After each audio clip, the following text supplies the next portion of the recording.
Good morning. This is the third sermon in our series on the Gospel of Luke, walking in certainty. Have you ever thought that you were walking with somebody and then you realized you really weren't walking with them, like they really weren't present with you? I know it may sound crazy, but there are those times when we follow people in another car, isn't it? Where we are told, hey, follow that car, and the car gets ahead of us. So we speed up and then we see the car and we begin to follow it. And then we realize, oh no, we've been following the wrong car. And what do? With cell phones, at least we can be in touch with people and try to find them again. I remember that when we had moved to Istanbul, we were actually in the process of moving to Istanbul over 10 years ago. And we were moving from Almaty, Kazakhstan to Istanbul, Turkey. And we had gone there with our cell phones that we had purchased in Kazakhstan, and they worked. They worked really well in Turkey. We were so surprised until one day we woke up and they weren't working anymore. And we later found out that apparently the Turkish telecom companies would allow you to use your cell phone for 2 weeks. And then you had to buy a Turkish SIM card, Turkish number, Turkish cell phone, and we didn't realize that's what was going on that day. But here we were at a mall, and usually if Clover and I are at a mall, we're only together to eat a meal, and then she goes shopping, and I sit down and read a book or something like that. So there was a certain time when she was supposed to come back and meet me, and I had some news I needed to tell her. So I was very interested in seeing if she was on her way. So I'm looking towards the direction that she's supposed to be coming in this mall that was full of people. And so often I would see her coming towards me only to realize it wasn't really her. It was someone who looked like her, because she really did look like a lot of the people there in Turkey. It was interesting. But when we look at Luke chapter 2, we're going to find a situation where Mary and Joseph were with family and friends, and they were traveling from Jerusalem back to their hometown. And while they were traveling, they realized that the little boy that they thought was their son, Jesus, was not. And they began looking everywhere for him and realized they had left him behind. We've just finished Advent and Christmas. And so chapter 2 of Luke is very familiar to us. So I just want to focus on this one aspect of chapter 2. We already saw in chapter 1 that Luke was writing to Theophilus, but he's also writing to whoever else would be reading this book. And he's writing to us as well, for we are the people reading the book today. And I talk about walking in certainty. Why do I use the word walking? We've talked about walking many times in our sermon series. We've talked about walking with Jesus, walking in the power of the Spirit, walking in His love. Now we're walking in certainty. It helps us as we look through this book and as we look through all of the Scripture to understand with certainty what it is we believe and why we believe it, and how wonderful it is that we can believe the good news of Jesus Christ. Walking describes the way we live. I remember one time when Clover and I, we were in Kazakhstan. It was back in 1996, I believe it was, and early on while we were there. And we had a driver at the time. He would help us 2 days a week. And so as we were driving down this one street called Gogol, I noticed at the crosswalk that we stopped and a woman walked in front of us. And she had gray hair, and she was about the same height as my mother. In fact, she had the same face as my mother, and she even walked like my mother. I thought it was my mother. Back then, in the first year that we were overseas, whenever I saw anybody that looked like someone back home, I would always say to Clover, well, I bet that person is praying for us right now. Just kind of a funny little thing I used to say about it. But it was as much her walk as it was her face and her clothing, her demeanor. It looked so much like my mom. How we walk is who we are. Psalm 1 says, blessed is the one who does not walk in step with the wicked, or stand in the way that sinners take, or sit in the company of mockers, but whose delight is in the law of the Lord, and who meditates on his law day and night. That person is like a tree planted by streams of water, which yields its fruit in season, and whose leaf does not wither. Whatever they do prospers. Our walk is what we do. We were created to bring honor and glory to God. And sometimes we do that, and sometimes we don't. But we are to work hard at our jobs and work hard at loving our family, work hard at honoring God in all that we do to bring honor to his name, not to save ourselves, but to bring honor to his name. That's why we call our jobs our calling. It's our calling what we do. And it's really wonderful to be able to do the things that God calls us to do and to do them with excellence, to show that this is indeed what we have been called to do.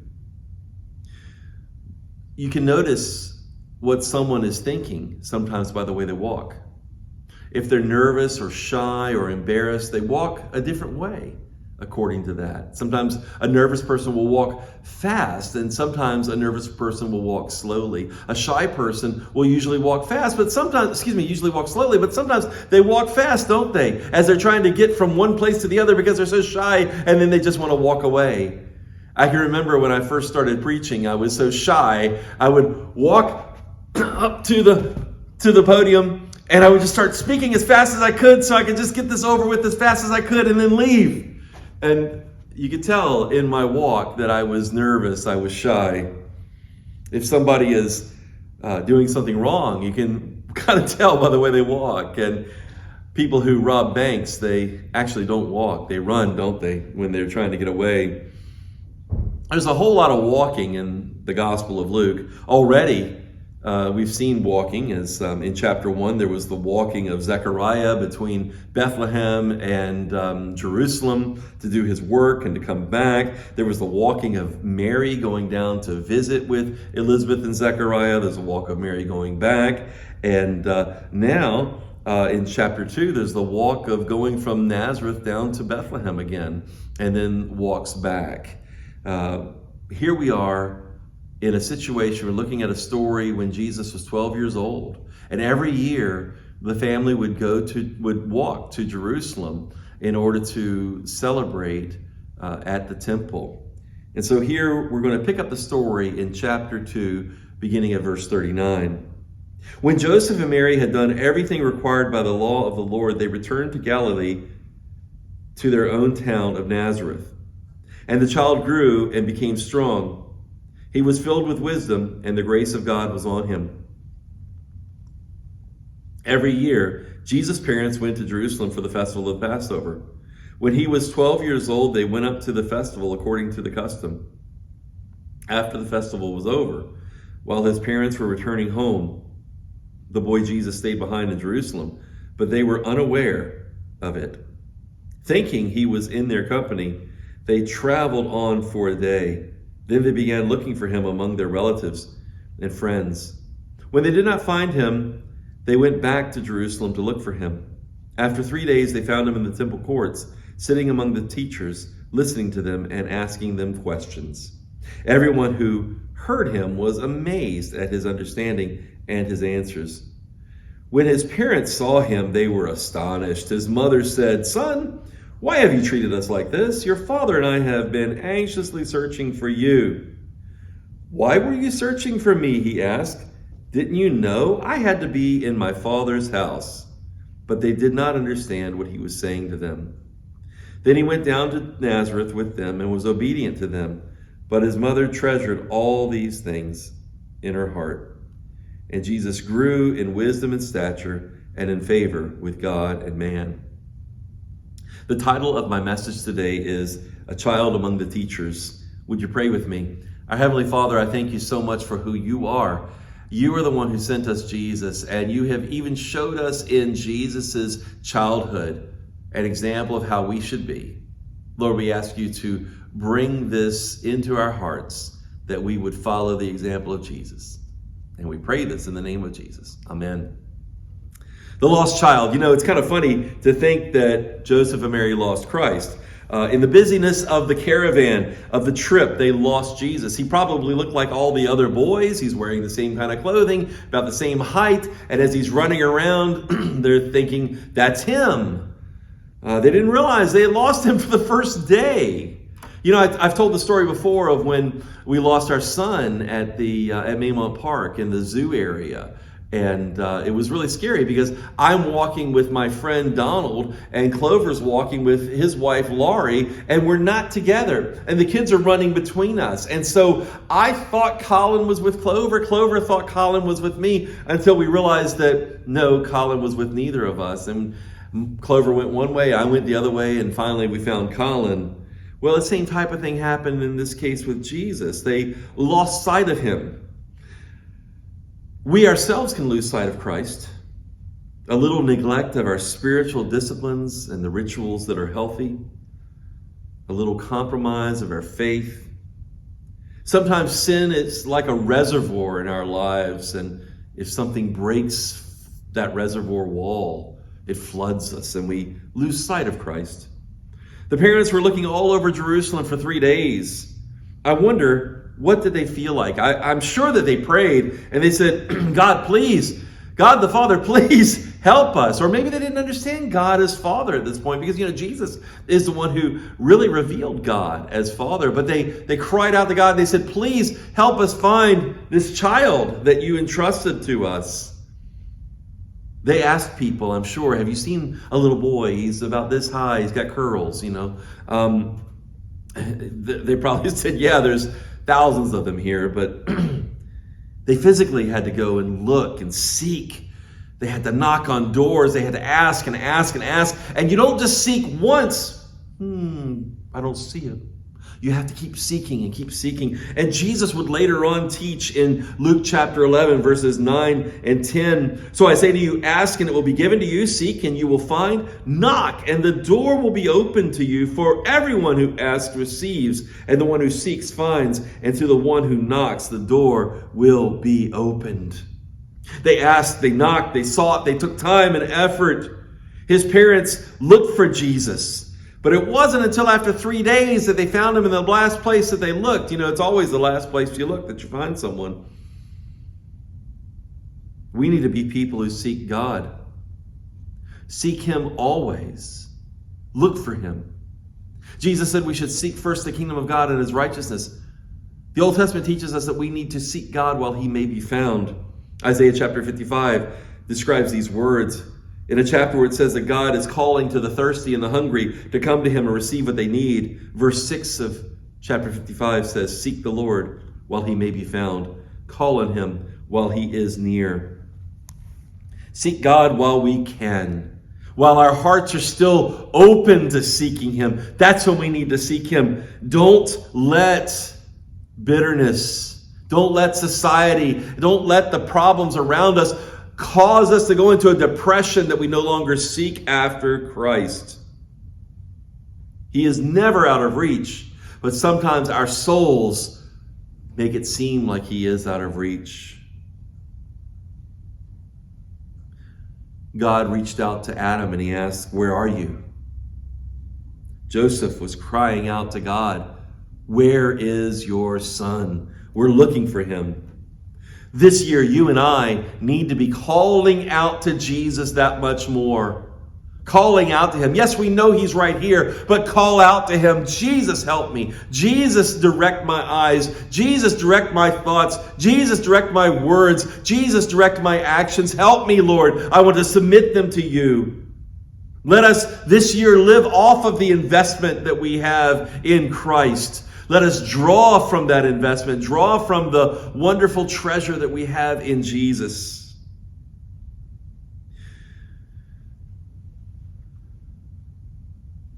Joseph and Mary had lost their son. There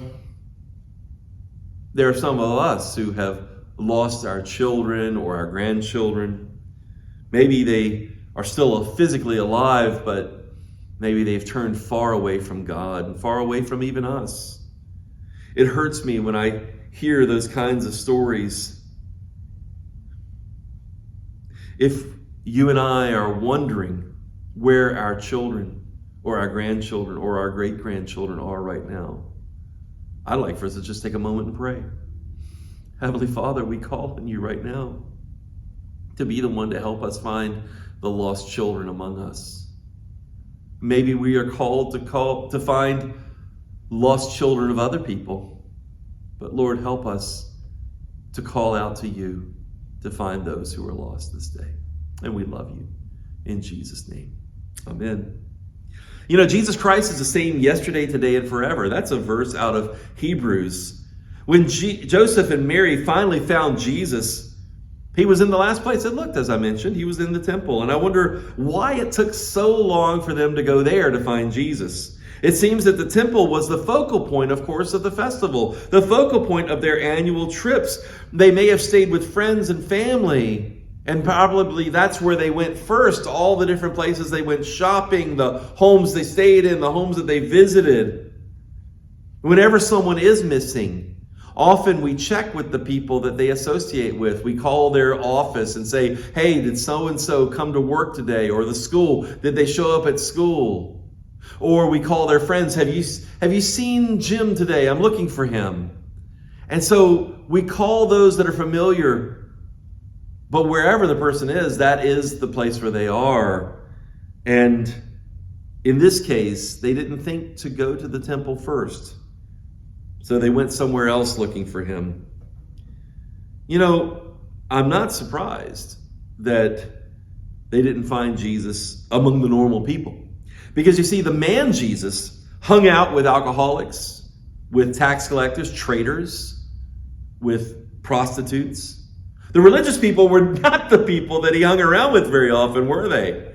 He hung around with people and it affected his reputation with some people. But at age 12, here he had this opportunity to interact with religious leaders.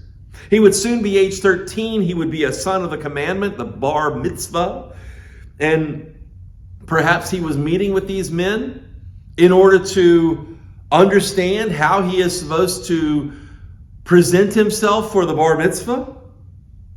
And in the situation where he's sitting with them and he's asking questions, something changed and something was transformed in that moment. It was a different situation than when other boys had asked the teachers questions. It says in verse 46, after 3 days they found him in the temple courts, sitting among the teachers, listening to them and asking them questions. Everyone who heard him was amazed at his understanding and his answers. You know, they've seen nothing yet. He's only 12 years old right now. His family found him doing two things that you and I need to really work on. I need to work on this. You need to work on this. Listening and asking questions. To listen. Everyone wants to be heard, don't you? I can recall one time when I had gotten separated from my family and I was up high on a mountain looking down at the campsite where my family was, and they were flashing the flashlights up at me, hoping that I would see the flashlight and recognize I need to come back down. They were in the valley. It was darker there. I was up high, and it was not so dark up there. But I'm waving at them. I'm calling to them. They cannot hear me. I wanted them to hear me. We want to be heard. Jesus was listening to the teachers. He was listening to them. Does that mean he agreed with them wholeheartedly? I don't know. Not necessarily, but he listened. We can listen to people even if we don't agree with them. We all need to be better listeners. I found a rhyme the other day. It said, a wise old owl lived in an oak. The more he saw, the less he spoke. The less he spoke, the more he heard. Why can't we all be like that wise old bird? Listening is not just a good skill to have in our interpersonal relationships. It's also a great teaching tool. I found online from the Harvard Graduate School of Education the following quote. It says, listening, it's simple, disarmingly effective. It's a simple, disarmingly effective pedagogical tool that signals respect, underscoring the value of student contributions and the importance of the classroom conversation you're guiding. It's also a skill to model and a norm to set as you build a community where all perspectives are welcome.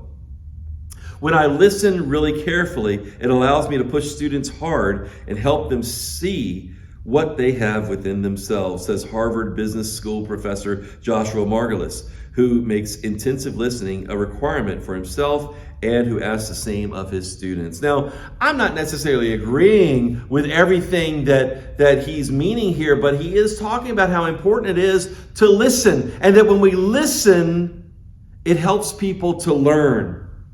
Listening helps others learn.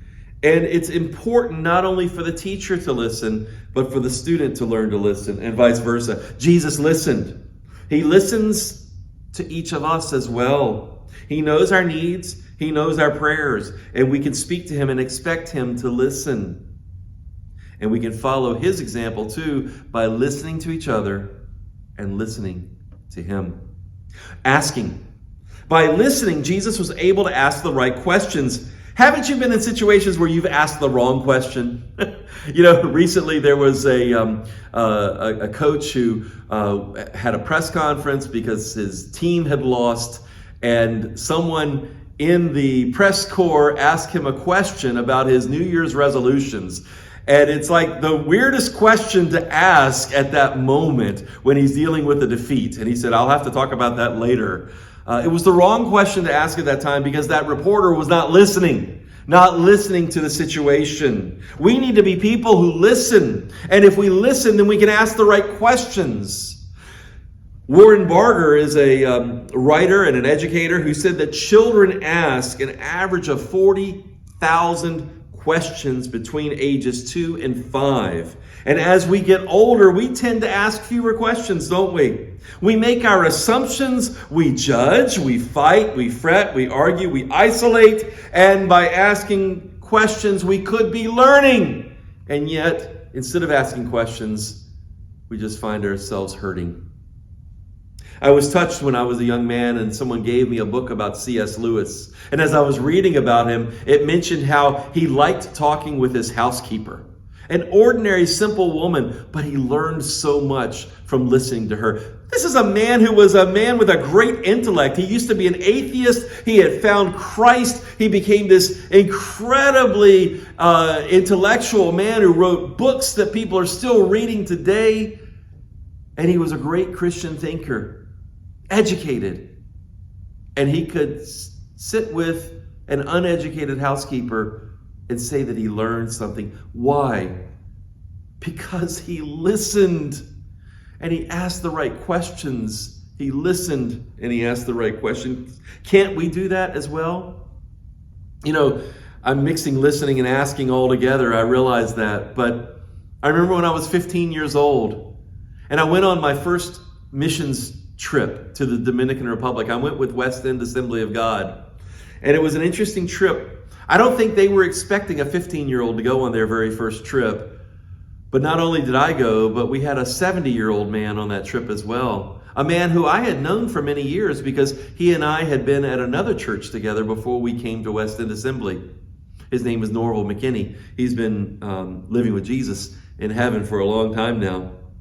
But Mr. McKinney, being an older man, and I had history with him, but I remember thinking, he's an old man. He doesn't really have anything he could teach me.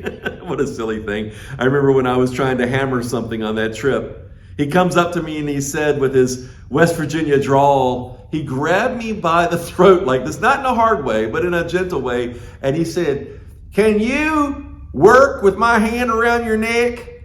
And I said, "No, sir." He said, "Well, your hammer can't work if you're holding it around the neck. You need to hold it down at the bottom." So I learned how to hammer on that trip. Now, one time I remember when he told me what he would do in the mornings. Here we were only for 2 weeks in the Dominican Republic, but every morning he would get up and go outside and sit on the steps and watch the people in the village walk by this way and people walking this way. We were on the main street of that little village. He talked about how he saw a person pulling a carriage, a cart full of food they were taking to the market, and how another person came this way bringing things to his home, and how children were going to school, and how other people were walking this way. He talked about the animals that went through the street, the different cars that went through the street. It bored me to hear him talk about that at age 15, but I am a different person today as I think about what I can observe by sitting and listening and asking the right questions. It's very important to be that kind of person. Listening is observing. Asking the right questions is a good result of listening. Jesus was a listener, and he asked the right questions. And the conclusion was that everyone who heard him was amazed at his understanding and his answers. Later, they would be offended by him, but today they were amazed because, children can ask questions. They can say things in ways that adults usually can't get away with, right? Can you imagine what Jesus was asking those teachers? I'm just coming up with my own thoughts here. I'm not trying to add anything to the Word of God, but perhaps he asked them questions like, why do you neglect your parents in order to offer sacrifices to God? Why do you focus on small details and miss the most important parts of God's presence and God's love? Why do you love the Sabbath? Why are you a slave to the Sabbath and you put pressure on other people to be a slave in that way? His teachers probably said, wow, he's such a nice boy, while they felt the sting of his rebuke. Jesus Christ is the same yesterday, today, and forever. The same Jesus who was 12 would later walk out of an empty tomb after dying at age 33. People responded to him differently, but he was the same Jesus. He had good things to say about childhood, though, didn't he? Matthew 18, beginning of verse 1, at that time the disciples came to Jesus and asked, who then is the greatest in the kingdom of heaven? He called a little child to him and placed the child among them. And he said, truly, I tell you, unless you change and become like little children, you will never enter the kingdom of heaven. Therefore, whoever takes the lowly position of this child is the greatest in the kingdom of heaven. And whoever welcomes one such child in my name welcomes me. Jesus had been welcomed as a child. He had understood that we all need to be like children. We need to change. We need to become like a little child, which means to be humble. We need to be lowly. We need to be welcoming. We need to be disarming of people. Jesus had disarmed those teachers, and now he would even disarm his earthly parents. Who is my family? The Gospel of Mark, in there we see a moment when the religious leaders went so far as to say that Jesus was possessed by a demon. That was terrible. But his family thought something similar. They thought that he was mad. Here's the story, looking at Mark chapter 3, beginning of verse 20. Then Jesus entered a house, and again a crowd gathered so that he and his disciples were not even able to eat. When his family heard about this, they went to take charge of him, for they said, he is out of his mind. And the teachers of the law who came down from Jerusalem said, he is possessed by Beelzebul, by the prince of demons. He is driving out demons. I'm going to skip ahead to verse 31. Then Jesus' mother and brothers arrived, standing outside. They sent someone in to call him. The crowd was sitting around him, and they told him, your mother and brothers are outside looking for you. Who are my mother and my brothers? He asked. Then he looked at those seated in a circle around him and said, here are my mother and my brothers. Whoever does God's will is my brother and sister and mother. Jesus was not crazy. Those who listened to him, those who were with him, those who were asking the right questions, they understood that he was not crazy. Jesus was recognized by his real family, those who did God's will, those who received him. His family would later realize that though they were related to him, they had not received him, and they needed to receive him.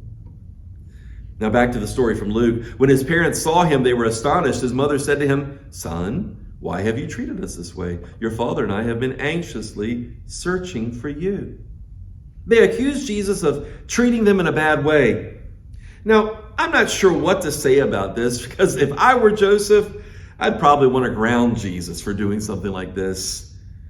But Jesus' response sounds so innocent and so disarming. Why were you searching for me? He asked. Didn't you know I had to be in my Father's house? Luke adds, but they did not understand what he was saying to them. Then he went down to Nazareth with them and was obedient to them. But his mother treasured all these things in her heart. And Jesus grew in wisdom and stature and in favor with God and man. Why didn't you know where I would be, was this question. I'm in my Father's house. But they didn't understand. They didn't understand. We understand this, but they didn't understand it at that moment. We've got the benefit of reading the whole story. They didn't have that benefit right now. I'm reminded again of Isaiah 55, this time verses 8 and 9, where God says, "For my thoughts are not your thoughts, neither are your ways my ways, declares the Lord. As the heavens are higher than the earth, so are my ways higher than your ways, and my thoughts than your thoughts." Sometimes we think we're walking with Jesus, and then later we realize we're walking by our habits. Like Mary and Joseph returning to Nazareth, thinking that Jesus was with them, and of course, he wasn't with them at that moment. They had to turn around and go back and find him. Sometimes we think that since we're Christians, of course we're walking with Jesus. But we might be walking according to our ways. We might be following the traditions of man. I find that it's interesting, this age that we live in right now. I know there's a lot of talk about the American church and what's going on here, so I'm going to use an example of what's going on in some other countries. I've seen people divided. I've heard stories about people being divided over questions about the vaccine, questions over masks. And they have different vaccines than we have. I know people who got the vaccine, Christians who got the vaccine, but are afraid to tell people in their church that they got it because they'll be criticized for a lack of faith. There are those who, even in this country, I've seen stories of people who are trying to defy the laws and the rules that are made about meeting together or wearing masks or not wearing masks. And some people are cheering them on. Some Christians cheering on other Christians, saying, "You show them our rights. We can't be persecuted this way." Jesus was someone who would listen and ask the right questions. His followers today, sadly, sometimes just love to shout loudly and hear their own voices and accuse people of a lack of faith. I think that this example that we see of Jesus here, he's with those teachers. He knew more than them. He knew more than his parents. But what did he do? He listened. He asked the right questions. He respected those in authority. He acted like a child. Let us be the same kind of people. Let us be people that are willing to listen. When someone has a different opinion than us, let's listen to it. Let's ask the right questions. And even if we disagree, let's not be people who just try to listen to our own voices and show how smart we are. Instead, let's submit to those in authority. To a point, of course. And let us be people who can share the love of God with people, that they will be amazed at our wisdom and our understanding. Love you, River of Life. Be safe. God bless you.